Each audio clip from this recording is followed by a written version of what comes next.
얘들아, 우리 지난 시간에 고대 헬레니즘 철학했었죠. 오늘은 중세 그리스도교 철학할 건데 먼저 중세라는 시대적 배경에 대해서 설명을 해볼게요. 중세는 그리스도교가 유럽 전역에 전파된 시기로서 쉽게 얘기해서 신을 굉장히 중요하게 여기던 시기야. 근데 그리스도교를 유럽 전역에 전파하려면 교리를 체계화할 할 필요가 있었겠지. 신의 말씀을 사람들에게 논리적으로 설명할 필요가 있었을 거 아니야. 이 과정에서 그리스 철학이 활용되었고 이렇게 그리스도교 철학이 등장해. 그럼 그리스도교 철학은 어떠한 특징을 가지냐? 일단 그리스도교에서 중요시 여기는 건 신앙, 믿음이고 철학에서 중요시 여기는 건 이성, 논리야. 그럼 그리스도교 철학이 등장했다는 건 신앙과 이성이 만났다는 걸 의미하겠지. 단 당신은 신 중심의 사회였기 때문에 신앙이 이성보다 우위에 있었어.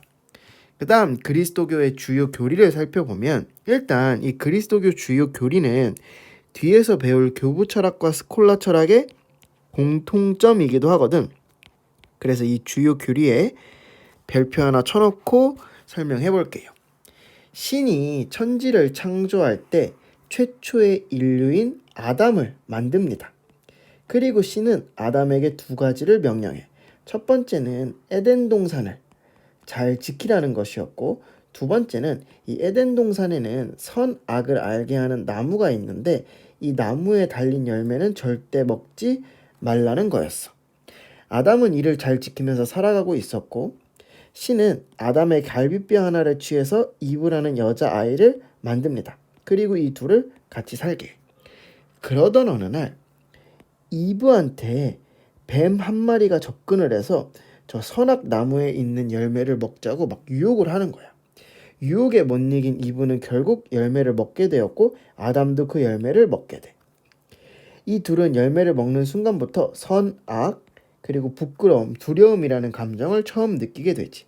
어쨌든 신의 명령을 어긴 거잖아. 신은 이에 크게 분노했고 아담과 이브를 에덴 동산에서 내쫓은 다음에 이브에게는 출산의 고통을, 아담에게는 노동의 고통을 안겨주는데 여기에 얘들아 그리스도교의 주요 교리가 다 남겨져 있어. 일단 첫째, 창조설. 이거 다 누가 만든 거야? 신이 창조한 거야. 그리고 두 번째, 원죄설. 아담과 이브가 지은 죄 때문에 이후에 태어난 인간도 죄를 가지고 태어난다는 게 바로 원죄설이야. 그럼 이 죄 구원 받아야겠지. 근데 구원 누가 해줄 수 있을까? 그치.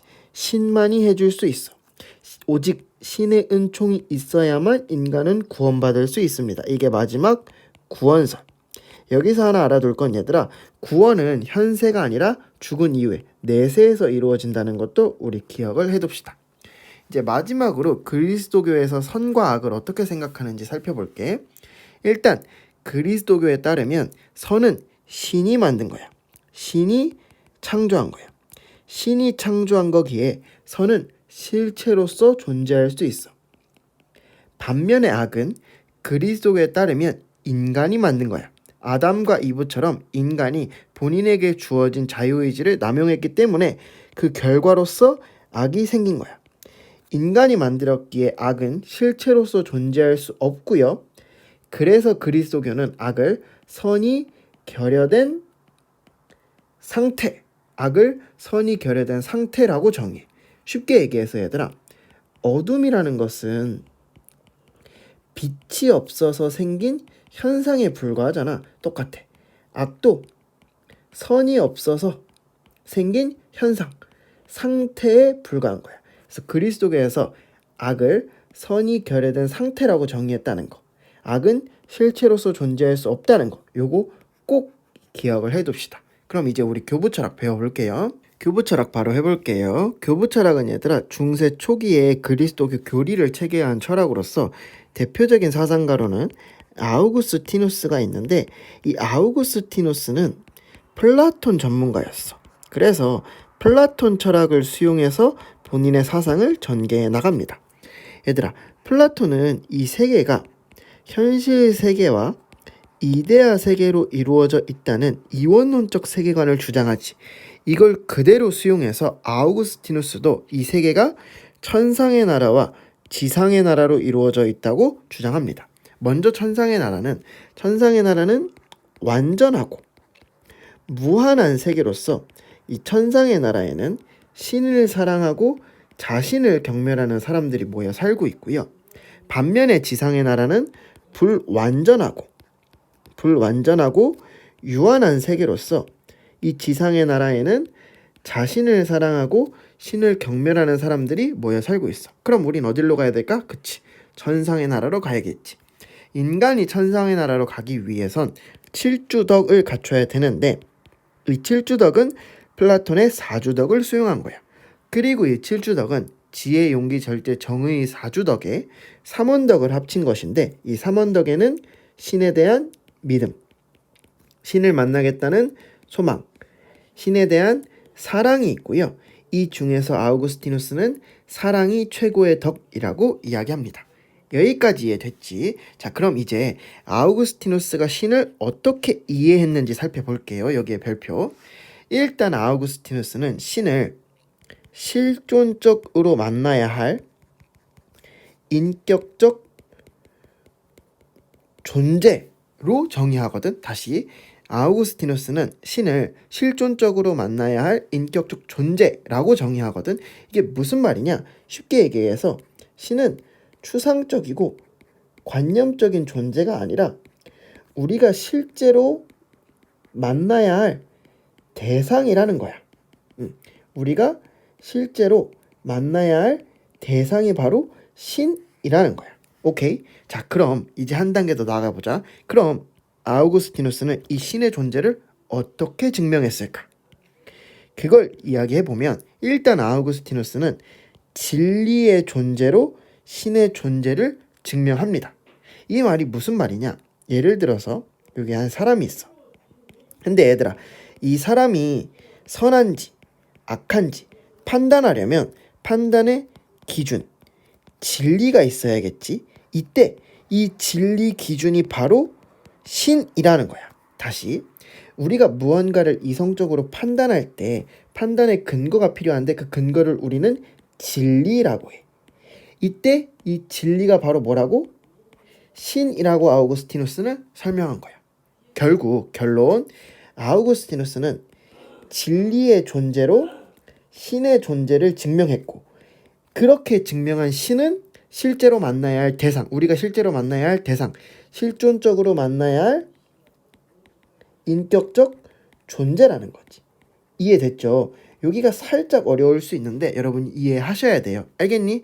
자, 그럼 우리 교부 철학 끝났고 이제 교부 철학 뒤에 등장한 스콜라 철학 배워볼게요. 자, 교부 철학에 이어서 등장한 스콜라 철학 해봅시다.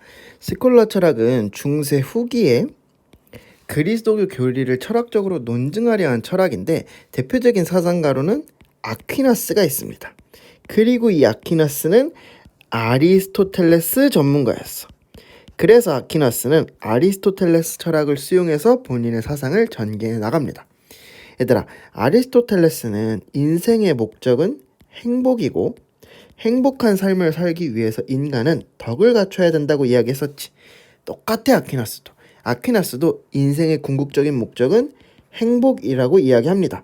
단 여기서 행복은 종교적 행복으로서 종교적 행복은 내세에서 신과 내가 하나가 되는 걸 의미하고요. 종교적 행복을 이루기 위해서 인간은 자연적 덕과 종교적 덕을 갖춰야 되는데 먼저 자연적 덕은 지성적인 덕과 품성적인 덕을 합친 것으로서 행복으로 가는 예비 단계의 덕이고요. 종교적 덕은 믿음, 소망, 사랑으로서 신에게 나를 데려다주는 인도해주는 덕이야. 여기까지 이해됐죠? 자, 그럼 이제 아퀴나스가 신을 어떻게 이해했는지 살펴볼게. 먼저 옆에 있는 그래프를 한번 봅시다. 얘들아, 여기서 이 X축이 중세고요. 빨간색이 신앙, 그 다음 파란색이 이성이야. 이 그래프를 통해 알 수 있는 건 두 가지. 일단 중세 내내 신앙이 이성보다 우위에 있어. 그 다음 두 번째는 이성의 권위는 시간이 지나면 지날수록 뭐에? 올라가죠. 그리고 이 이성의 권위가 한창 올라왔을 때 이때가 바로 아퀴나스가 스콜라 철학이 활동하던 시기야. 그래서 아퀴나스는 신앙의 일방적 우위를 주장하기보다는 이 신앙과 이성을 조화시키려고 합니다. 그리고 더 나아가서 아예 이성적으로 신의 존재를 증명해버리지. 이성으로 신의 존재를 증명한 거야. 오케이. 자, 그럼 이성적으로 증명한 신은 어떤 존재냐? 그걸 이제 얘기해 보면 일단 아퀴나스가 보기에 이 세상의 모든 것은 변화해. 그리고 이 세상의 모든 것은 움직여. 운동해. 근데 이 세상의 모든 것들이 변화하고 운동하려면 이걸 변화시키는, 운동하게 하는 존재가 있어야 될 거 아니야. 이 세상을 변화시키는 존재가 있어야 될 거 아니야. 이때 이 존재가 바로 뭐라는 거? 신이라는 거지. 그래서 아퀴나스는 신을 최초의 운동자이자 부동의 동자이자 unmoved mover라고 정의합니다. 즉 본인은 움직이지 않으면서 이 세상의 모든 것들을 움직이게 한다는 거죠. 여기까지 이해됐어. 자, 그럼 이제 마지막 심화. 아퀴나스가 이성으로만 신의 존재를 증명했다. 이 말 틀릴까 맞을까? 틀려요. 왜 그러냐? 봐. 신의 존재를 증명하려면 일단 이 세계가 변화한다는 걸 느껴야 되잖아. 근데 느끼는 건 감각, 경험으로 하지. 그래서 이성으로만 아퀴나스가 신의 존재를 증명하려 했다? 이건 틀린 거예요. 여기까지 이해? 자, 그럼 이제 정리해 볼게. 뭘 정리할 거냐? 신을 교부 철학의 아우구스티누스와 스콜라 철학의 아퀴나스가 각각 어떻게 증명하고 어떻게 이해했는지를 다시 한번 정리해 볼게요. 일단 아우구스티누스는 진리의 존재로 신을 증명했죠. 그리고 그렇게 증명된 신은 어떤 존재였어? 실존적으로 만나야 할 인격적 존재였어. 반면에 아퀴나스는 진리가 아니야. 이성으로 신의 존재를 증명하지. 그리고 그 신은 최초의 운동자이자 unmoved mover였어. 이걸 평가원에서는 어떻게 물어보냐? 아우구스티누스는 신의 존재를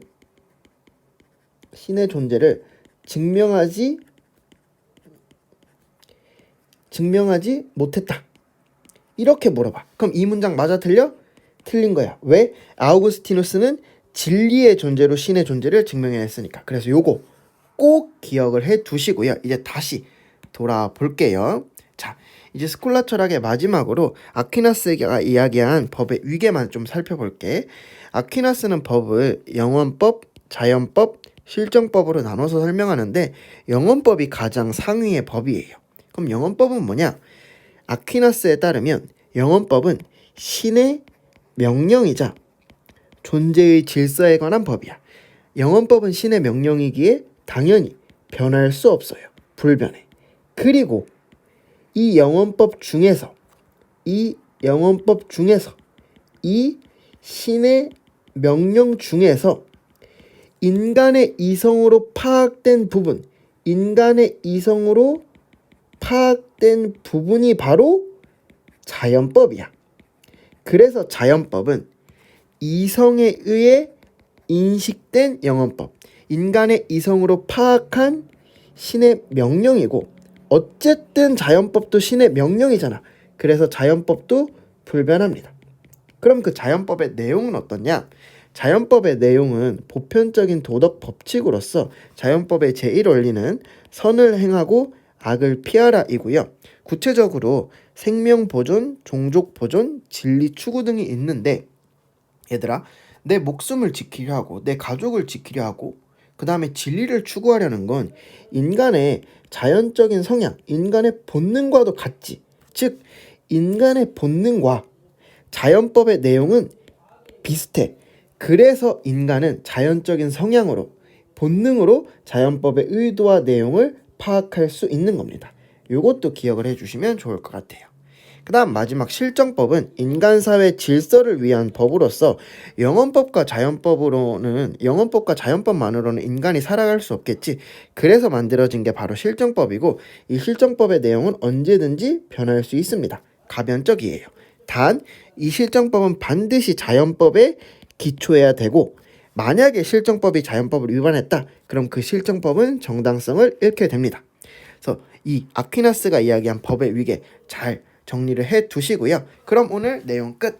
이제 자료 보고 문제 풀어볼게요. 자, 우리 첫 번째 자료부터 봅시다. 세속의 나라는 신의 멸시까지 이르는 자기애를 통해서 천상의 나라는 신을 사랑하고 자신조차도 경멸하는 것을 통해서 생겨난다. 전자는 인간으로부터 영광을 찾고 후자는 신으로부터 영광을 찾는데 후자가 훨씬 더 위대한 영광이라는 점은 우리의 양심이 증거하고 있다 라고 나와 있네.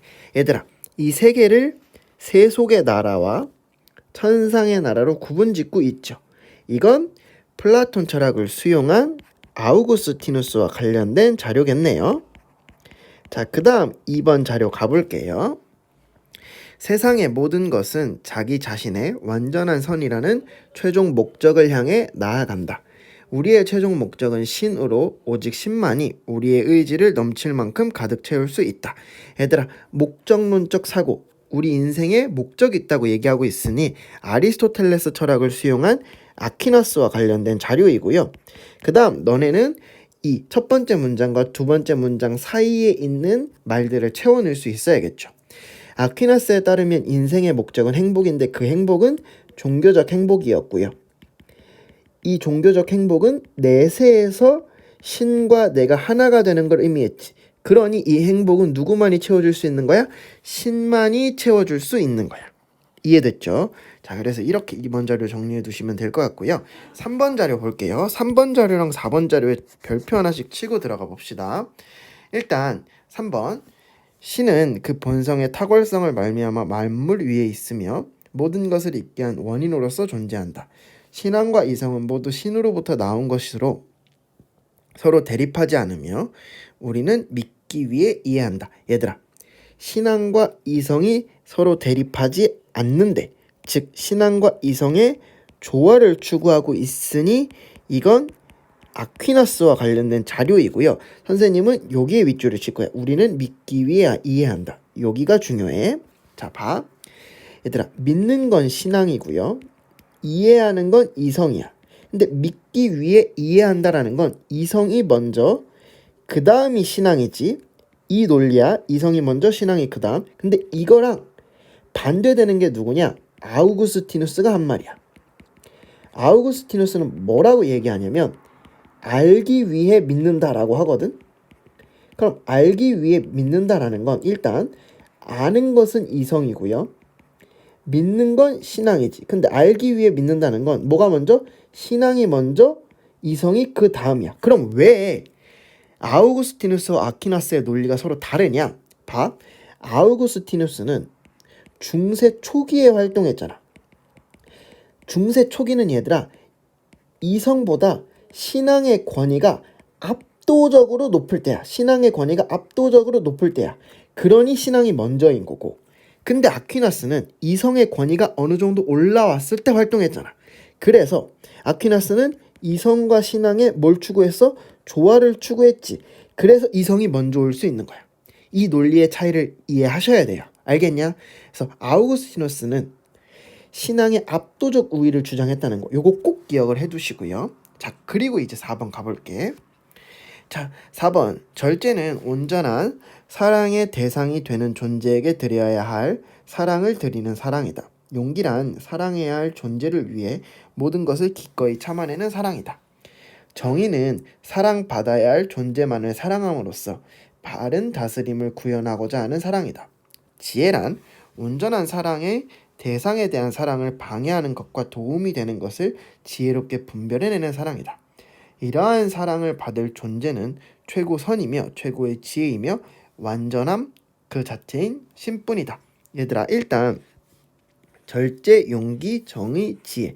플라톤의 사주덕이 나오니 플라톤 철학을 수용한 아우구스티누스와 관련된 자료인 거 너네들이 쉽게 파악할 수 있었을 거고요.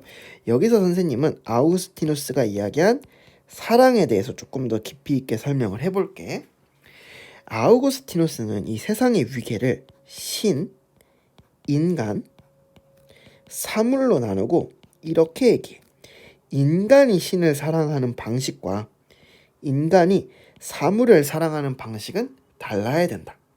그럼 인간이 신을 사랑하는 방식은 뭐냐? 아우구스티누스에 따르면 인간이 신을 사랑하는 방식은 향유야. 향유는 이유 없는 사랑이야. 그냥 신은 신이기 때문에 그 자체를 온전히 사랑하는 거야. 반면에 인간이 사물을 사랑하는 방식은 사용하는 건데, 사용은 이유 있는 사랑이야. 그러니까 물건은 쓰임새가 있기 때문에, 목적이 있기 때문에 사랑하는 거야. 그럼 너네가 보기에 향유가 더 높은 차원의 사랑이니 사용이 더 높은 차원의 사랑이니? 그치, 향유가 더 높은 차원의 사랑이겠죠. 이게 핵심 내용이고, 이걸 평가원에서는 어떻게 쓰냐? 아우구스티누스는 상위의 것을 향유하고 하위의 것을 사용한다 라고 나와. 그럼 여기서 얘들아 상위의 것은 뭐? 신, 하위의 것은 사물이 되겠지. 그래서 아우구스티누스는 신을 향유, 사물을 사용해야 된다는 거 꼭 기억을 해둡시다. 알겠니? 그래서 이렇게 3번, 4번 우리 심화 내용 꼭 기억을 해두시고요. 이제 문제 풀어볼게요. 자, 1번 문제부터 봅시다. 다음을 주장한 중세 서양 사상가의 입장으로 옳은 것은 이라고 나와 있고요. 그럼 중세 서양 사상가가 누군지부터 찾으면 되겠죠. 이성적 피조물은 영원한 이성 안에 참여함으로써 적절한 행동과 목적에 대한 자연적 성향을 지닌다. 이성적 피조물 안에서 영원법의 참여가 바로 자연법이다. 자연법의 제1원리는 선을 행하고 악을 피하라는 것이다. 이것은 자기 생명을 보존하려는 성향, 종족을 보존하려는 성향, 신에 대해 알고자 하는 성향, 사회적 삶을 영위하려는 성향에 의해 구체화된다 라고 나와 있는데, 얘들아 영원법, 자연법 나오니까 이 중세 서양 사상가가 아퀴나스구나. 그래서 아퀴나스의 입장으로 옳은 것 고르면 되겠죠. 1번, 자연법은 인간의 성향에 근거한다는 이유로 가변적이다 라고 나와 있는데, 얘들아 봐. 자연법은 선생님이 아까 뭐라고 얘기했냐면 인간의 이성으로 파악된 영원법이라 그랬어. 그치? 근데 영원법은 또 뭐였냐면 영원법은 신의 명령이었지.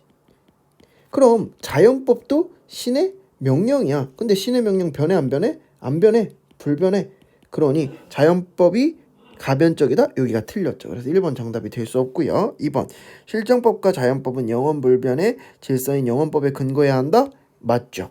실정법은 자연법에, 자연법은 영원법에 근거해야 하는 겁니다. 그럼 2번 정답이겠네요. 3번, 신앙과 이성의 영역은 서로 구분되기 때문에 양립할 수 없다. 얘들아, 아퀴나스는 신앙과 이성에 뭘 추구했어? 조화를 추구했지. 그러니 양립할 수 없다. 여기 틀렸네요. 3번 정답 될 수 없고요. 4번, 인간의 궁극적 목적으로서 최고의 행복은 현세에서만 가능하다. 얘들아 여기 기억을 해둡시다. 자, 아퀴나스가 이야기한 행복은 종교적 행복이었지. 종교적 행복은 신과 내가 하나가 되는 걸 의미했는데, 어디서?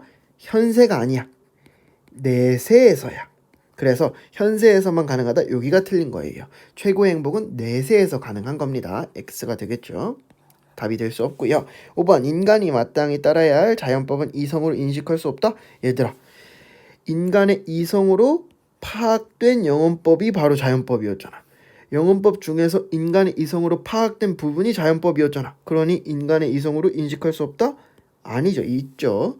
그래서 5번도 정답이 될 수 없습니다. 그래서 1번의 정답은 2번이고요. 다음 문제 풀어볼게요. 자, 2번, 가의 중세서양 사상가 가불의 입장을 나 그림으로 탐구하고자 할 때 AD에 들어갈 질문으로 옳은 것만을 보기에서 고른 것은 이라고 나와 있네요. 갑 볼게요. 지상의 나라에서는 자신을 자랑하며 천상의 나라에서는 신을 자랑한다. 지상의 나라는 사람에게서 영광을 구하고 천상의 나라는 신을 가장 큰 영광으로 여긴다. 이 세상을 지상의 나라, 천상의 나라로 구분하고 있으니 갑은 아우구스티누스겠고요. 가봅시다. 신은 모든 것이 나아가야 할 목적을 정하는 최초의 존재이며 모든 것은 신의 결과물이다. 인간은 신의 명령인 영언법에 근거를 둔 자연법을 따라야 된다. 목적, 영언법, 자연법 나오니 을은 아퀴나스가 되겠네. 자, 그럼 기억 가봅시다. A는 얘들아 둘 다 예라고 대답해야 돼. 아우구스티누스도 예, 아퀴나스도 예라고 대답해야 돼. 인간은 신의 은총이 주어질 때 구원받을 수 있는가? 얘들아, 신의 은총이 주어질 때 구원받을 수 있는가? 이거는 그리스도교의 주요 교리였고요. 그리스도교의 주요 교리는 교부 철학과 스콜라 철학의 공통점이라고 선생님이 설명을 했으니 둘 다 예라고 하겠네요. 이 질문에 대해서. 그래서 기억 정답이 될 수 있고요. 니은 B예요. 얘들아, B는 아우구스티누스는 예, 아퀴나스는 아니오라고 해야 돼. 종교적 덕을 실천하면 현세에서 영원한 행복이 보장되는가? 얘들아, 아우구스티누스에 따르면 행복은 구원받는 거야. 근데 구원은 선생님이 뭐라고 얘기했냐면 구원은 어디서만 가능하다 그랬지? 현세가 아니라 내세에서만 가능하다 그랬지. 그럼 현세에서 영원한 행복이 보장되는가? 라는 질문에 아우구스티누스는 예라고 할까? 아니, 아니오라고 대답할 거야. 왜? 영원한 행복, 즉 구원은 내세에서 이루어져니까. 그래서 아우구스티누스가 예라고 대답을 하지 않을 거니까 니은 정답이 될 수 없을 거고요. C는 아우구스티누스가 예라고 대답을 해야 되네요. 선의 결핍 상태인 악은 실체로서 존재할 수 있는가? 얘들아, 아까 그랬지. 악은 실체로서 존재할 수 있어 없어? 없어. 그러니 아우구스티누스가 예라고 대답을 할 수 없겠죠. 디귿도 정답이 될 수 없고요. 디귿, 리을, D 가봅시다. D는 아퀴나스가 예라고 대답을 해야 돼. 인간은 이성으로 인식한 자연법을 통해 영원법에 참여할 수 있는가?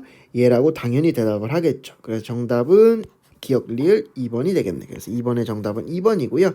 이제 오늘 배운 거 총 정리해보고 수업 마무리해볼게요. 자, 오늘 배운 거 총 정리해봅시다. 일단 중세 그리스도교 철학의 공통점에는 창조설, 원죄설, 구원설, 선과 악에 대한 입장이 있었고요.